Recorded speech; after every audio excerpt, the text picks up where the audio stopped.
So, hallo zusammen, herzlich willkommen aus Österreich, Deutschland und auch der Schweiz, natürlich auch aus Zürich. Wie krass ist dann das, eine Online-Church, die digital geht? Wer hätte gedacht vor 2 Monaten, dass wir die ganze Welt digitale Celebration machen würden? Du hättest gesagt, Miklaus der Affe, das ist gar nicht möglich. Und jetzt sind wir so weit, dass du irgendwo zu Hause bist. Die einen sind am Brunchen, draußen in der schönen Sonne, und ich bin hier in der Samsung Hall und die ist nicht leer, sondern sie ist voll gefüllt mit Engeln, die mich motivieren, die mich zurufen und zuapplaudieren.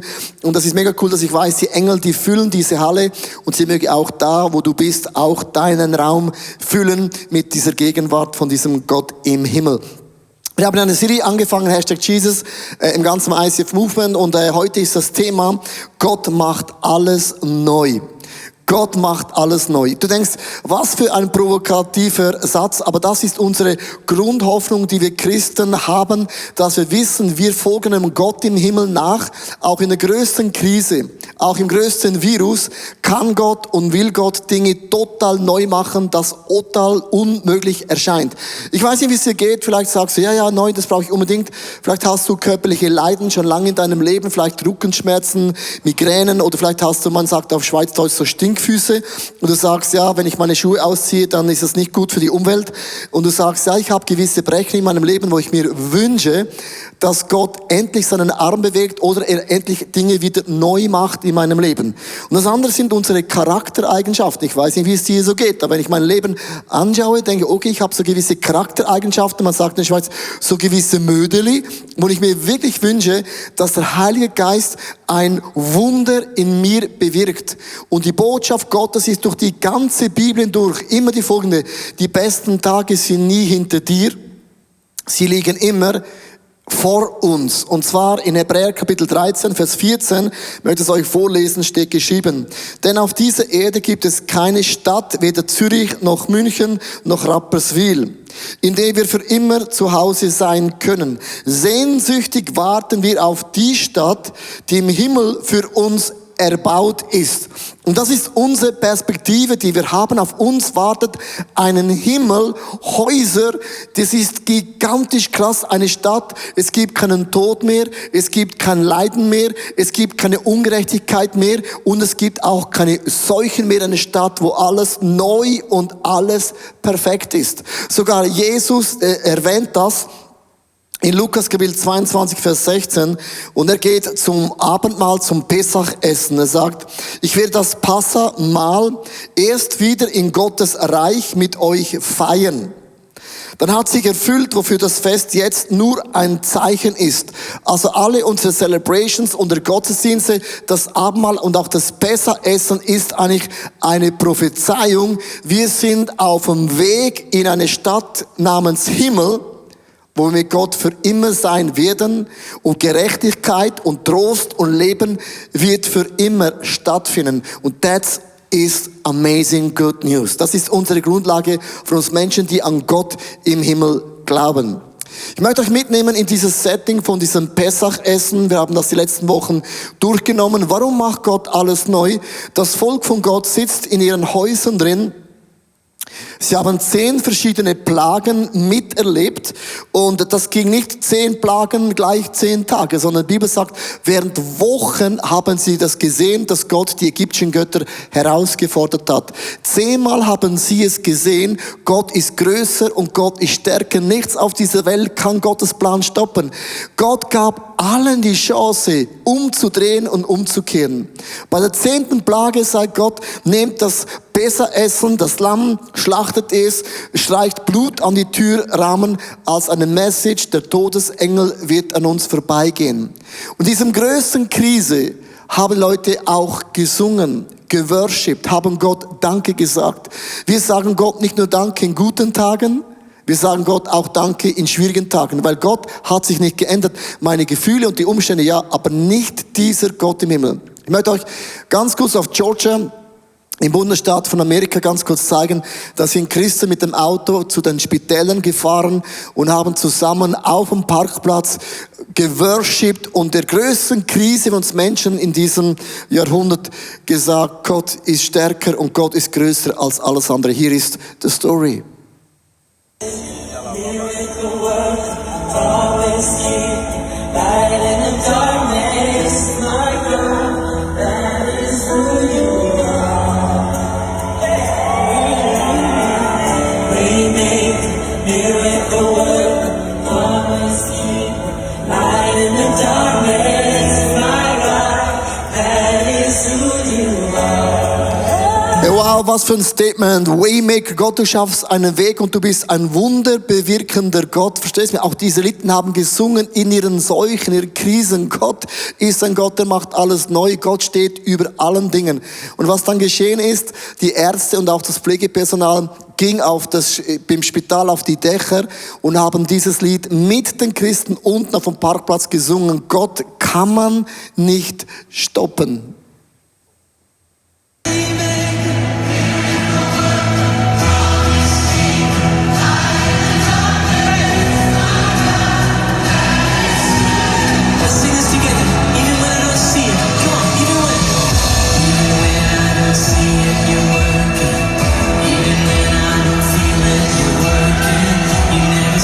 Diesem Lied heißt, auch wenn ich es nicht sehe. Und das ist der Punkt, liebe Freunde. Auch wenn du noch keinen Durchbruch siehst in deiner Gesundheit, in deiner Familie, in deiner Church, wo auch immer, auch dennoch und trotzdem hören wir nicht auf, Gott einfach die Ehre zu geben. Denn Danken schützt vor Wanken und Loben zieht nach oben. Und das Volk von Gott hat in diesem Besser-Essen Gott geehrt und Danke gesagt, dass Gott alles neu macht. Sie wussten, wir werden nicht immer Sklaven bleiben, sondern Gott macht Dinge neu. Und dann kam der Tag, wo Gott hat gesagt, nimmt alles und zieht aus Ägypten. Ich glaube, als die durch die Türen gingen, da waren sie voll von Blut gezeichnet und gingen den Weg. Und das war ein krasses Wunder. Die Israeliten brachen auf und zogen zu Fuß von Ramses nach Sukkot. Es waren etwa 600.000 Männer mit ihren Frauen und Kindern. Auch viele Nicht-Israeliten verließen mit ihnen das Land. Die Israeliten nahmen ihre großen Ziegen, Schaf- und Rinderherden mit. Unterwegs backten sie aus dem ungesäuerten Teig, den sie mitgenommen hatten, Fladenbrote. Weil man sie so plötzlich aus Ägypten vertrieben hatte, war keine Zeit geblieben, den Teig durchsäuern zu lassen und sich mit Proviant zu versorgen. Insgesamt hatten die Israeliten 430 Jahre in Ägypten gelebt. Auf den Tag genau, nach 430 Jahren, zogen alle Stammesverbände, die zum Volk Gottes gehörten, aus Ägypten fort. Hey, stell dir vor, 430 Jahre. Und ich finde es genau auf den Tag genau gesagt, Gott ist wie ein Schweizer, er ist wie ein Uhrenwerk. Das heißt, Gott hat deine Träume und deine Ziele und deine größten Wunder, die du brauchst, hat Gott nicht vergessen. Gott ist wie eine Schweizer Uhr und Gott sagt, die besten Tage sind nicht hinter euch, sondern es ist vor euch. Und wenn man so diese Texte liest, da gab es so einen Satz, der ist mir neu bewusst geworden, weil man kann jetzt denken, ja gut, das ist total unfair. Die Ägypter werden bestraft, kollektiv, und das Volk wird kollektiv gesegnet. Und im Vers 38, beim 2. Moses Kapitel 12 steht Folgendes geschrieben. Es waren etwa 600.000 Männer mit ihren Frauen und Kindern. Auch viele Nicht-Israeliten verließen mit ihnen das Land. Also in diesen 10 Plagen gab Gott den Ägyptern und dem Volk von Gott jedem Menschen eine Chance umzukehren. Gott ist mega fair.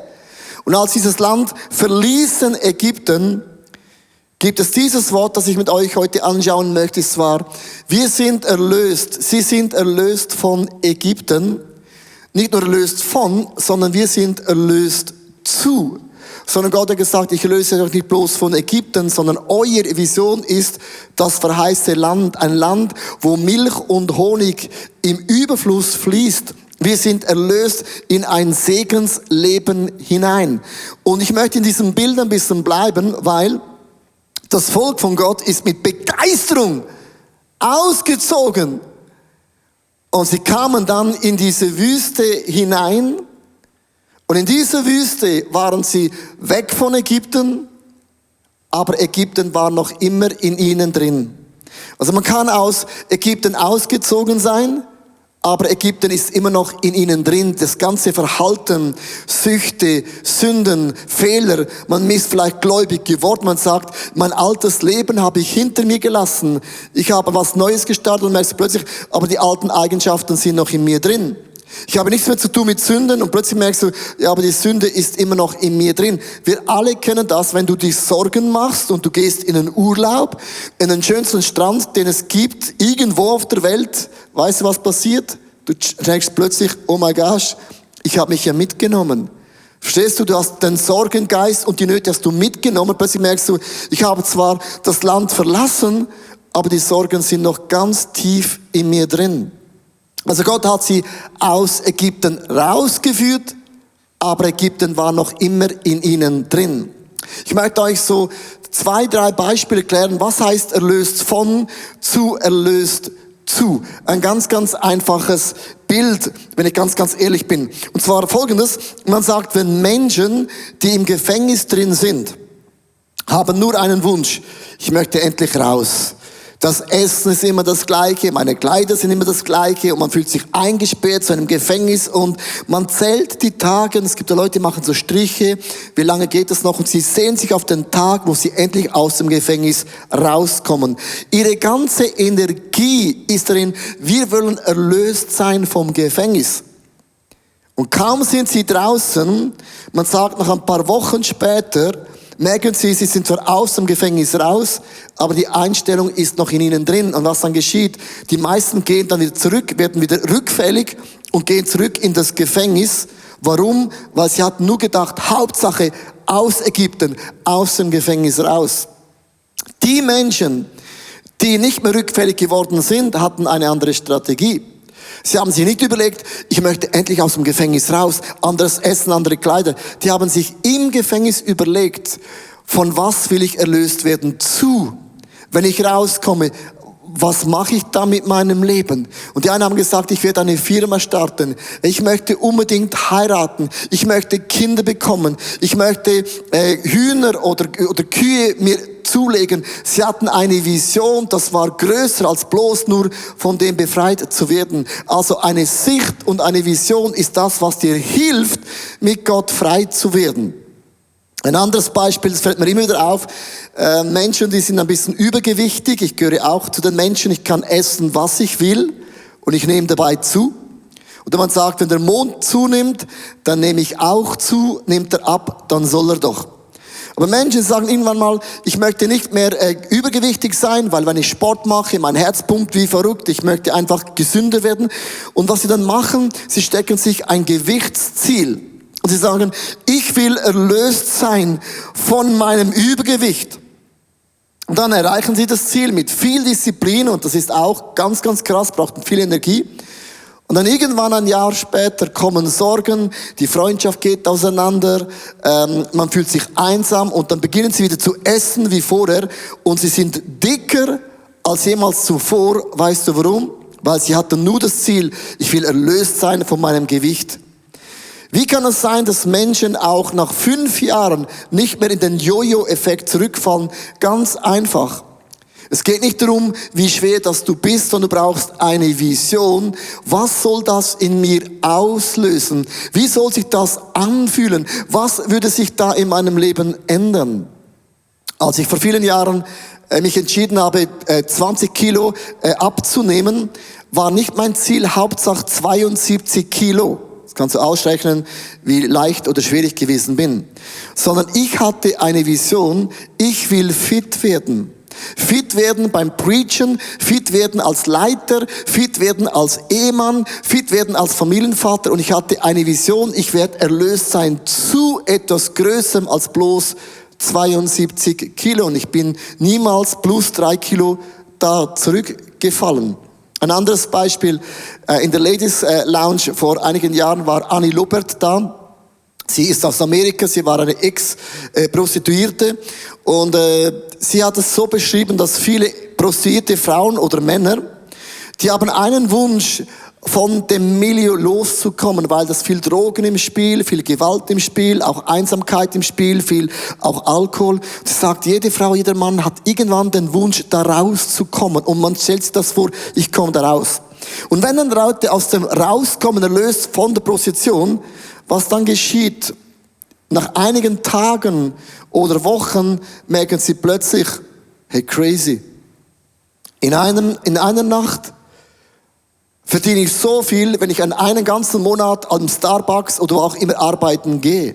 Und irgendwann schauen sie zurück und denken, komm, nur eine Nacht, dann habe ich mehr Geld verdient als vorher. Und plötzlich fallen sie wieder zurück, weil der Lust nach Luxus und Finanzen zu verdienen ist größer als die Gefangenheit. Und sie hat gesagt, Frauen und Männer kommen nur dann los, wenn sie eine Vision entwickeln. Ich bin erlöst zu. Was will ich denn sein? Wie soll mein Leben aussehen? Und sie hat gesagt, Frauen und Männer, die sich ein Bild malen von, ich werde eine glückliche Hausfrau sein, oder ich werde Kinder bekommen, oder ich werde eine Firma starten, oder ich möchte ein Haus bauen, oder ich möchte reisen. Das waren Frauen und Männer, die haben es durchgezogen bis zum heutigen Tag. Und sei mal ganz kurz ehrlich mit dir selber. Wie viele Dinge hast du einen Durchbruch erlebt? Wir sind aus Ägypten ausgezogen und irgendwann in der Wüste kommen Zweifel, kommen Nöte, kommt die Panik und man fällt wieder zurück in das alte Leben, wo man herkommt. Und es braucht genau gleich viel Energie, zurückzugehen, wie nach vorne zu gehen. Und das ist eine bewusste Entscheidung. Als das Volk von Gott in dieser Wüste gewesen war, krasses Wunder haben sie erlebt. Nach 3-4 Tagen fingen sie an zu jammern. Ja, hier gibt es ja gar kein Wasser. Wo ist das Brot? Wo sind die Wunder von Gott? Und wir Menschen, wir vergessen so schnell. Und es braucht nur ein kleines Ding und wir drehen wieder um. Und hier ist eine Story, wo ich gesehen habe auf Instagram. Ein kleines Husten und du drehst schon wieder um.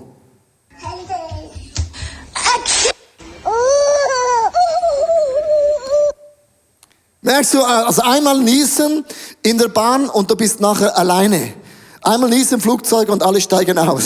Geht so nicht. Aber was ich mit dir sagen möchte, ist einfach, man beginnt mega krass und man ist dann in der Wüste, es kommen Zweifel, es kommen Sorgen, es kommt die Panik. Das Volk von Gott glaubte, wir werden hier verhungern, wir werden hier sterben. Wir werden das nicht überleben. Und viele Frauen und Männer in der Corona-Krise, du hast die gleichen Wörter. Wir werden das nicht überleben.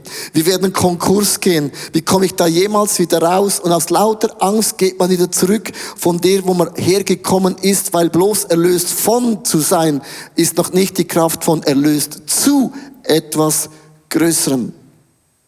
Und was aber auch geschieht, ist, dass man kann sich aber auch daran gewöhnen. Die einen haben gesagt, nein, uns ist okay.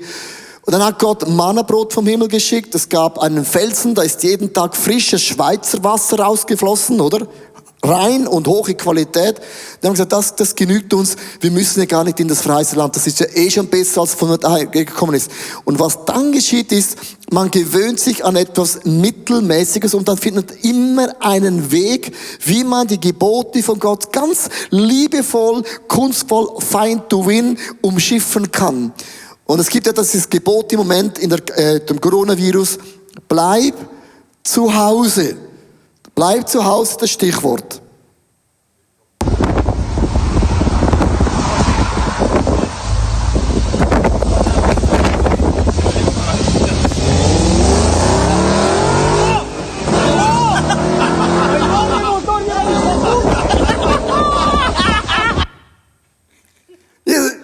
Es gibt immer einen Weg, wie man Dinge umschiffen kann, oder? Und das Bild, das ich mit euch malen möchte heute, ist nicht die Frage, bist du aus Ägypten ausgezogen, sondern ist auch Ägypten aus dir ausgezogen? Oder ist noch immer dieser ägyptische Geist in dir drin? Ich möchte euch einen Bibelvers vorlesen in Galater Kapitel 5, Vers 19 bis 21. Eine mega Auflistung, wenn man das so liest, sagt man, oh mein Gott, das hört gar nicht mehr auf. Dagegen gebt ihr dagegen eure alten Menschennatur nach. Es ist offensichtlich, wohin das führt. Zu sexueller Unmoral, einem sittenlosen und ausschweifenden Leben, zu Göttenanbetung und abergläubischem Vertrauen auf übersinnliche Kräfte, Feindseligkeit, Streit, Eifersucht, Wutausbrüche, hässliche Auseinandersetzungen, Uneinigkeit und Spaltung bestimmt dann das Leben ebenso wie Neid, Trunksucht, Fressgelage und ähnliche Dinge. Diese Liste habe ich aufgeschrieben hier. Und das ist genauso, von was wir erlöst werden möchten. Und vielleicht hast du noch ganz andere Eigenschaften. Jetzt du sagst, von diesen Dingen möchte ich unbedingt erlöst werden. Schau, jetzt in dieser Quarantänezeit, wo wir alle drin stecken, die einen mehr, die einen weniger, es kommen plötzlich Themen hervor, vielleicht Alkoholsucht, ein Rauchsuchtproblem, Pornografie, Streit, Gewalt, Langeweile, was auch immer kommt. Und ich möchte sagen, das war schon immer da. Aber jetzt ist es offensichtlich, weil im Druck kommt ja nur das hervor, was schon immer da gewesen ist. Wenn man eine Zitrone presst, dann kommt das hervor, was schon immer drin gewesen ist. Und das ist Zitronensaft. Also wenn du sagst, ich bin total überrascht, was die Quarantänezeit mit mir macht, dann sage ich nur, das war schon immer da. Man hat es einfach ein bisschen überspielen können. Und meine Frage ist, auch für mich selber, was sind diese Dinge, wo du sagst, das sind ägyptische Eigenschaften, wo ich unbedingt Erlösung brauche. Ich brauche einen neuen Start. Ich brauche ein neues Leben. Ich brauche wirklich hier Wunder mit diesem Gott im Himmel. Also überleg dir mal, welche von diesen Eigenschaften treffen genau auf dich zu. Was ist das erlöst zu?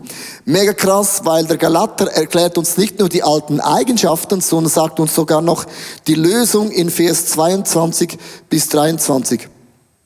Dagegen bringt der Geist Gottes, der Heilige Geist, also du musst es nicht mal alleine machen, das bewirkt er in uns.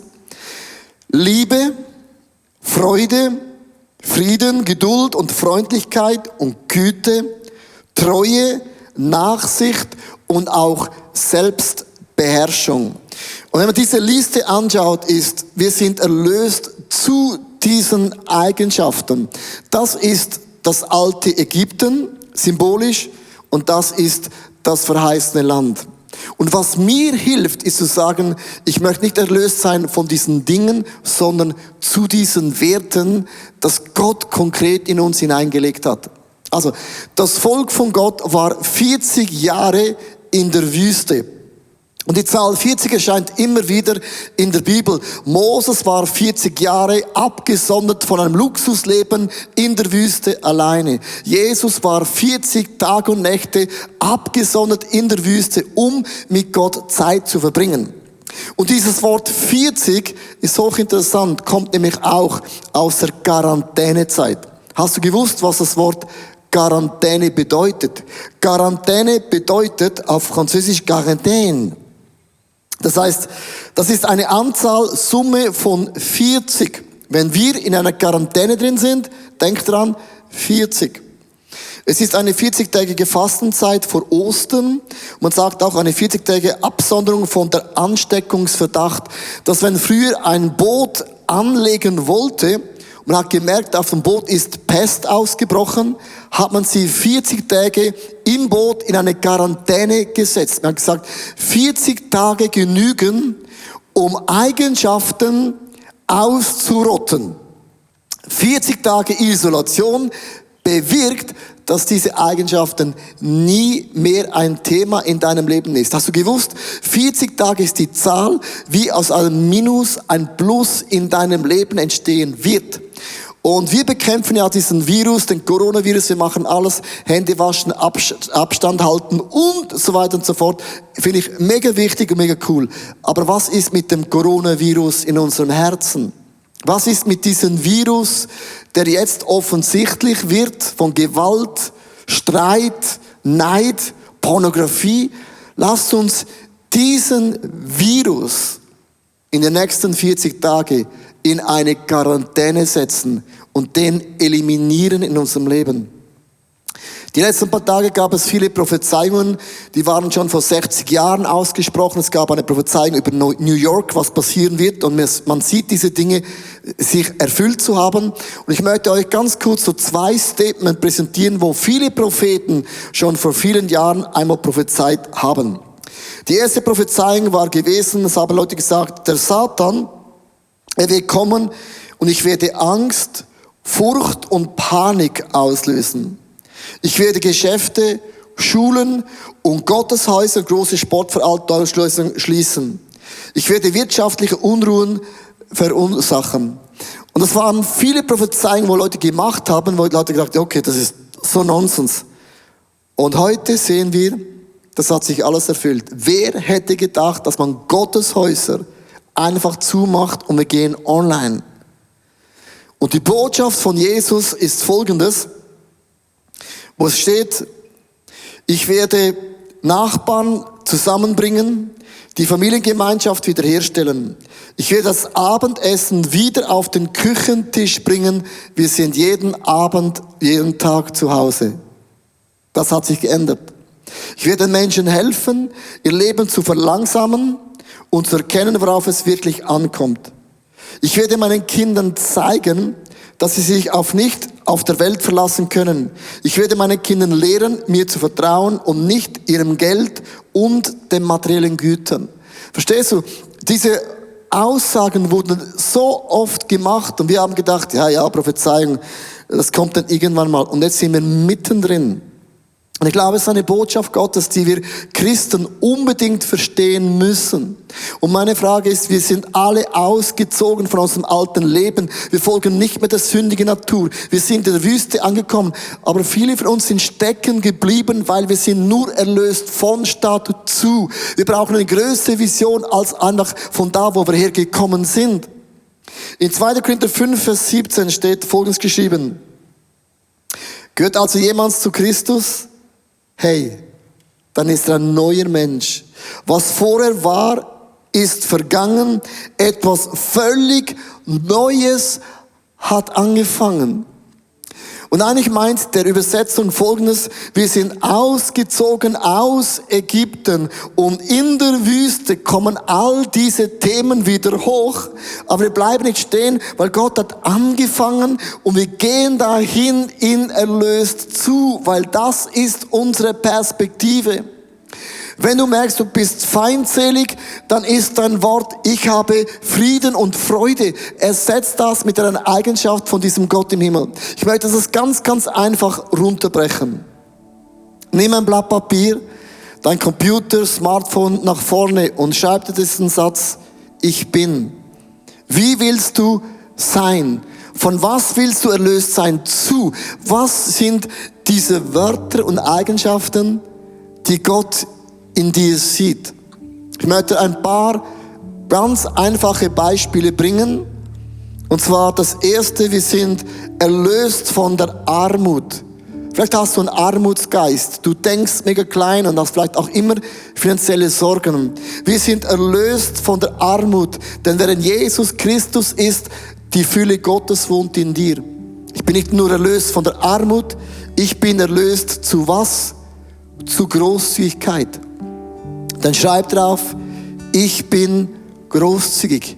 Das ist, was ich bin, was ich werden werde. Da schaue ich hin. Das ist meine Bestimmung. Es kann sein, dass du merkst, du bist passiv zu Hause, immer in der Firma bist du unglaublich aktiv, zu Hause bist du plötzlich das Gegenteil. Und du sagst, Gott hat mich erlöst von der Passivität. Zu was? Zum Heiligen Geist. In mir wohnt der Heilige Geist, der dynamisch ist. Er schupft mich nach vorne. Er schenkt mir Ideen, die ich noch nie hatte. Also ich bin vom Heiligen Geist erfüllt. Ich bin unglaublich dynamisch. Die dritte Eigenschaft könnte sein, ich habe Angst. Du kannst sagen, Gott hat mich erlöst von dieser Angst. Gott hat mir nicht den Geist der Angst gegeben. Ich bin erlöst von Angst, das mich lähmt. Sondern er hat mir einen Geist gegeben von Mut. Ich packe Dinge an, die hätte ich niemals getraut. Verstehst du? Für uns als Church bedeutet das, Online-Church ist nicht einfach bloß Livestreaming, sondern wir haben den Mut zu sagen, in den nächsten Monaten investieren wir so viel Energie und Zeit und Finanzen, dass wir eine Online-Church werden, die nach dem Coronavirus man gar nicht mehr wegnehmen kann. Wir haben nicht Angst, wir haben Mut und wir sagen, wir haben einen Geist von Gott, der uns schupft, weil wir sind großzügig. Das vierte kann sein, Minderwert. Du sagst, Gott, erlöse mich von meinem Minderwert. Und wenn du merkst, Jesus wohnt in dir, was geschieht, du bekommst ein göttliches Profil. Hey, ich konnte bis 18 Jahren nicht vor Menschen sprechen. Ich hatte Angst, dass niemand hört zu, es macht keinen Sinn. Und Jahre später, ich merke, ich bin geboren für die Bühne. Ich sage, ich bin eine Rampensau. Das ist nicht jede Person ist das. Ich bin das. Das hat der Gott in mich hineingelegt und ich umarme diese Bühne. Und ich brauche keine Bühne, sondern wo ich bin, bin ich die Bühne. Ich bin anyhow die Bühne. Aber ich sage ja zu diesem göttlichen Profil, das Gott in dich hineingelegt hat.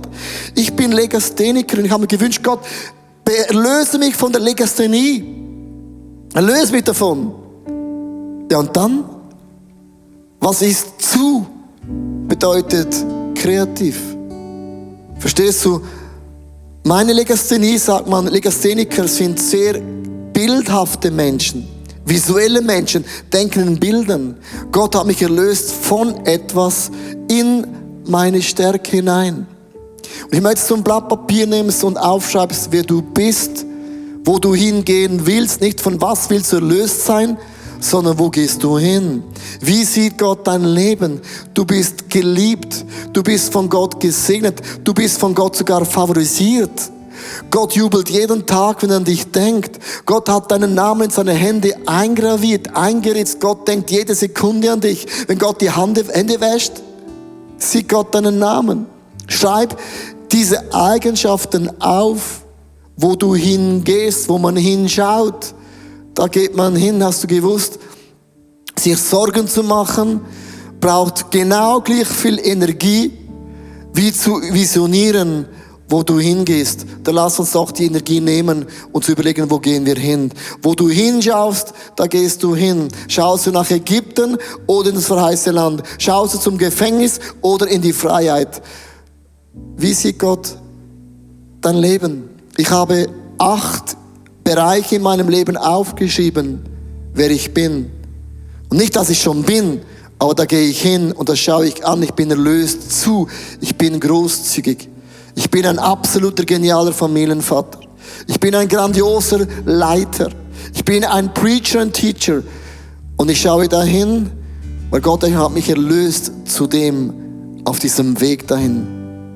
Ich möchte dich einladen, wo immer du jetzt zu Hause dann online anschaust. Ich möchte beten für dein Leben. Ich möchte dir heute zurufen, du bist nicht nur erlöst von Ägypten, von deinem alten Lebensstil. Was auch immer deine Themen sind, der Geist von Gott sprengt Ketten, sprengt Süchten, sprengt Gewohnheiten. Aber ich fixiere deine Augen im Geist auf das, wie Gott dich sieht. Weißt du, wie Gott dich sieht? Dir sind deine Sünden und Fehler vergeben. Du wirst im Hause des Herrn bleiben für immer. Seine Güte und seine Gnade begleiten dich jeden Tag. Und geht es durch das dunkle Tal, hey, good news. Mein Stecken und mein Stab, meine Präsenz ist bei dir. Ich bin geliebt. Ich bin gesegnet. Gott ist großzügig mit mir gewesen, ich bin das auch. In mir ist diese Liebe. Ich bin ein Mensch der Freude. Ich versprühe Frieden. Mein Gott, bin ich geduldig. Freundlichkeit ist meine neue Visitenkarte. Güte, ich bin mega treu. Ich habe Nachsicht und ich habe eine unglaubliche Selbstbeherrschung. Ich bin. Schreib es auf, wer du bist in dieser Quarantänezeit und eliminiere in 40 Tagen diese Elemente und du gehst gestärkt raus in dein verheißenes Land. Anbetungslieder zu singen ist nichts anderes, als Gott mit Worten zu sagen, wer er ist. Er macht alles neu in meinem Leben. That's good news. Meine besten Tage sind nicht hinter mir. Hey, good news, sie liegen vor mir. Es ist nicht Ägypten, es ist das verheißene Land. Ich möchte dich einladen, vielleicht aufzustehen, wenn es geht, zwischen deinem Brunch oder was auch immer, weil Worship ist oft auch eine Position, wo ich stehe vor meinem Gott und sage, Gott, ich stehe vor dir. Und ich bete dich an, weil du machst Dinge in meinem Leben neu und ich bin gesegnet. Come on. There is no place too dark for you to shine your light. My soul finds rest in you tonight. Sing it out. Hey. And as I walk through the valley, you suffer with me by my side. place too dark for you to shine your light. My soul finds rest in you tonight. My soul finds rest.